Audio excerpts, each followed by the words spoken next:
And now I'm just trying to think of the logistics of me working around Here we go with a new video on how to remove lightweight bucket seats. So James, can you demonstrate?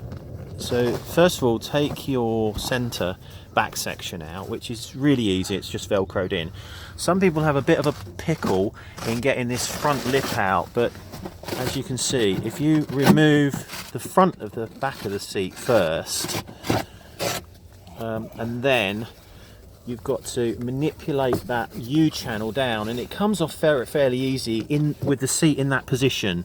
It's if you try to remove it first without taking out the cushion. Okay, so this is how to remove the back cover again.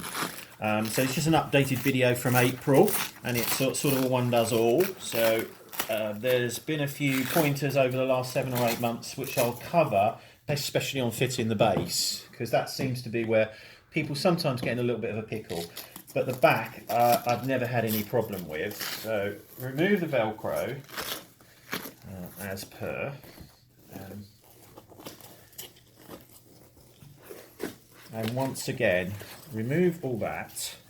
And this double-sided loop, make sure that you put your thumb there. Okay, because if you don't and just pull, you will pull that off. So you've holding that down, and make sure that loop Velcro comes off and that hook stays behind, but you're holding it all the time. Because if you just yank it, you will pull that off the foam, and then you'll be in trouble. The base has a couple of pieces as well that I'll show you in a second. All right. So, and that is as easy as that. We've even got a date stamp on this one. What date stamp? It's GT3 Touring. So fitting is a reversal of what we've just done. So the first things to get in are these loops in the channel. Now what you want to do is you want to get this okay, in a central position with about the same amount each side. Now you may have to take the cover off again to centralize it up, especially if you've got a plaid pattern that I've designed that will go and run through. So when the two go together, you want to make sure that your plaid lines up. And I've seen some people that don't line it up, they just put it on. So what you need to do is you can move this about 1 millimetre or 2. It won't really matter.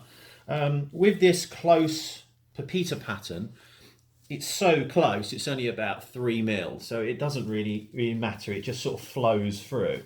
So make sure that this is pushed down into the channel, as I said before, because then it forms a pleat, or what's called a bolster. Okay, so, and again with this one, push that down into the channel, making sure that, see, and now it's forming a bolster as the factory designed it to do. Okay, and the rest is really easy. Just fold over, fold the cushion over like so. Okay, and leave the Velcro till last. You know, push out little bits like that, the corner where I've designed the corner to go round, etc. Then what I do is I will smooth down, but at the same time I'm keeping the pattern linear so that you get a nice straight line and across. You know, some people I've seen do this and will pull the pattern out and do this. Okay, so make sure that you're pulling the pattern straight, and it will just naturally stick to this. This is called a material loop. So the hook will stick to this material loop. Get this all nicely round here. Okay. Etc. etc. Pull that round. Okay. And then once you've done that, you know, make sure things go in nice, etc. You may get a little bit of overlap, but that doesn't matter. This part here is sticking to this hook is going to stick to the chair. Okay, so make sure everything is linear up and down. You've got some nice pleats in there, and if it's not correct, take it off and just adjust it. You know, it won't. You know, what you've got to think about is that this cover here was fitted by a trimmer in the factory.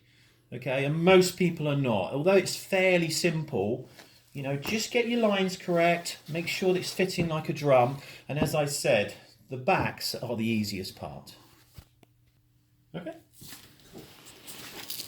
Fit a few of these. Is yanking off a different phrase in... I did point. I think yank it off. And that's an English. That's an Englishism. Yes, they might perceive that as something different. Okay. So.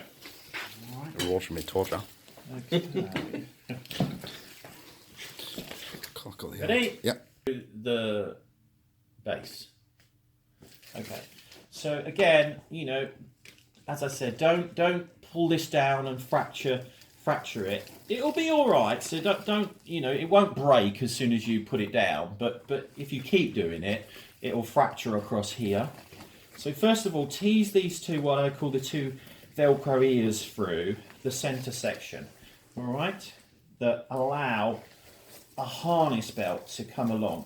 Okay, so I want to pause on these two ears. Okay, because I put two Velcro straps across, like you've seen where we remove the original cushion. If I just bring that across, okay. Now, some T models in the US I found don't have a passenger hole for a harness. Okay, so you need to check before you order, if you're ordering from me, that the line is not stitched across. Because it is stitched across there, you'll only have one ear, if you like. And you can see how this particular seat, this one's shorter than this one. Okay, so there's not so much Velcro on this side. I make them both the same size. So, you know, if you feel comfortable in just cutting that down, by all means do. You won't fray it, you won't hurt it. And if you want this stitched across, you know, you need to let me know and I will stitch it across. I'm normally asking the question now, if you can put your hand through the cushion to see if you've got a hole. If you haven't, then I'll stitch it across. Okay? So, on this particular car, because it's a touring, I knew that the customer would have a separate harness hole on the passenger side, but it's not always the case. Sometimes it's stitched across both sides. So you've got no Velcro to stick onto at the bottom. Okay, so just watch for that tip. Some people get in a bit of a pickle with that because the cover doesn't fit properly because there's a piece missing here. All right. Once again, there on the passenger seat on some American cars I've seen, there's a rod that's across here, and that holds the base down. Now the rod, if you're removing it, when you're removing the base, is clipped in with a small clip onto the base of the seat. What you do is push the rod down and bring it forward, and it'll unclip. It serves no purpose whatsoever. It's got no electrical connection to it, and I don't understand why they've done it only on US cars, but it's there. And if you look on the internet, other people have shown you how to remove that clip. So don't start pulling this seat and thinking, why isn't it coming off? Because I've seen the video of it just coming off in a UK car. So be careful of that, all right? So what we need to do now is, once again, we're going with an alignment of, you know, a pattern across here. So before you stick these on here, okay, and again, if they will try and stick themselves, okay, pull these two across.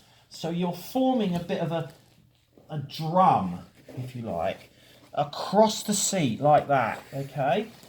Well, then, when you get it to go like that, it will sit a lot better, okay? All right, so if you do the back first, oh no, start seat cover on the wrong way.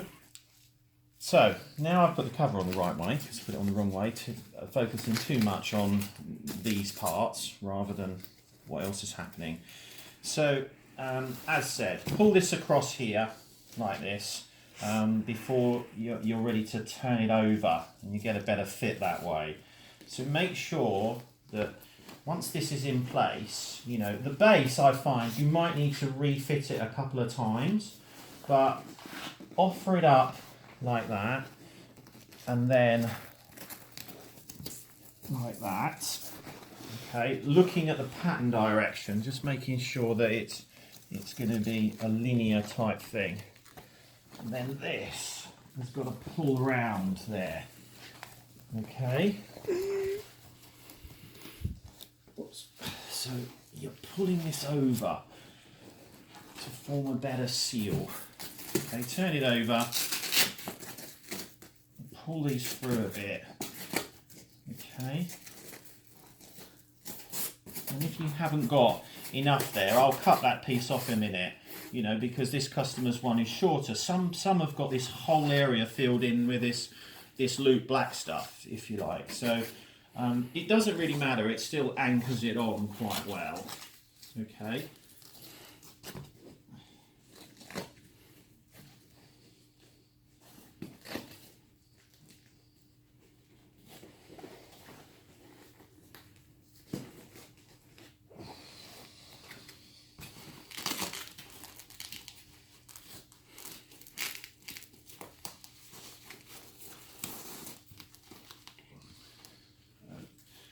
Turn this U channel around. I've got to really manipulate this cover into shape. As you can see, it's a lot more difficult than the back. Okay.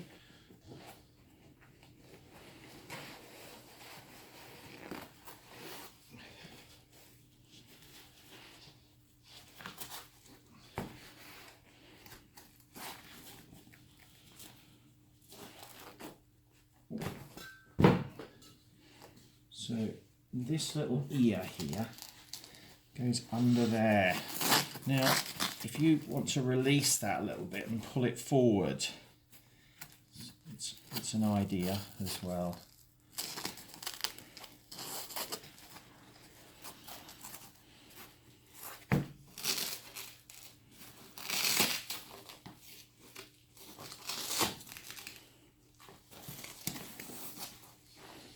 Okay.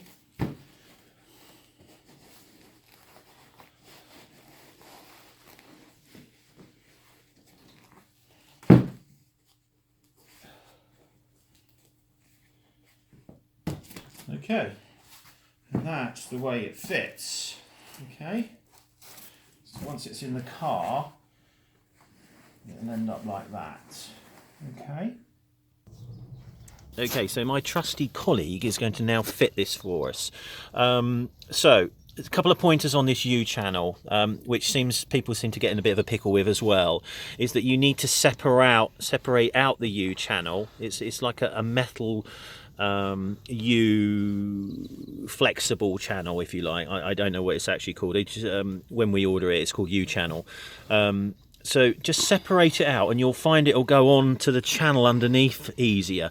Your existing cover's already be on, so once again, you know, a guy that's done hundreds of thousands of these in the factory was fitting it, and you're doing a fresh install, if you like. So these are just pointers that I've found over the last 10 months that people sometimes have a bit of a pickle with. So once it's separated out, you need to offer it out underneath by supporting